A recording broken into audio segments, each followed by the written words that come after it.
అమ్మా నువ్వు రాత్రి ఏమో అందరికన్నా లాస్ట్ పడుకొని పొద్దున్నేమో అందరికన్నా ఫస్ట్ లెగుస్తావు, ఎలా అమ్మా? నేను లేటుగా లెగిస్తే నువ్వు స్కూల్ కి, మీ నాన్న ఆఫీస్ కి లేటుగా వెళ్లాల్సి వస్తుంది. అమ్మా నువ్వు అసలు పడుకుంటావా? ఎందుకు పడుకోన్నానా?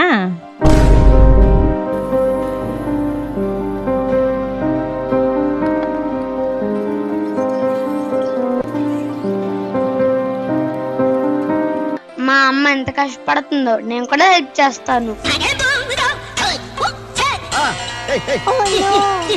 అమ్మయ్య అప్పుడు నీట్గా ఉంది రూమ్. ఏంటమ్మా వెతుకుతున్నావు? ఇక్కడ కొన్ని పేపర్స్ ఉండాలి నాన్న, కనపడట్లేదు. అవా నేనే పాడేశానమ్మా. పడేసావా? అసలు ఎవడు సర్దమన్నాడ్రా నిన్ను? అందులో నాకు కావాల్సిన పేపర్లు ఉన్నాయరా ఎదవని. ఒక కుదురుగా ఉండలేవరా నువ్వు? అసలు ఒక్క పని కూడా చేత కాదు నీకు. అమ్మా సండే వండుతానన్నావు కదా, నువ్వు అడిగితే వండకుండా ఉంటానా? నువ్వు తినవా అమ్మా నాన్ వెజ్? నేను తినను నాన్న. ఎందుకమ్మా? నీకు చిన్నప్పుడు బాగా జ్వరం వచ్చింది, తగ్గిపోతే నాన్ వెజ్ తినను అని మొక్కుకున్నాను. మరి శనివారం ఎందుకు తినవు? ఆ శనివారము మీ నాన్నకి ప్రమోషన్ వస్తే ఒంటిపూట భోజనం చేస్తానని మొక్కుకున్నాను. అందుకు శనివారం ఒంటిపూట భోజనమే చేస్తాను. నీకేమీ తినచ్చదా అమ్మా? నువ్వు తింటున్నావు కదా నాన్న, నేను తిన్నట్టే. నువ్వు మా కోసం ఎన్నో త్యాగాలు చేస్తున్నావు అమ్మా. Thank you so much.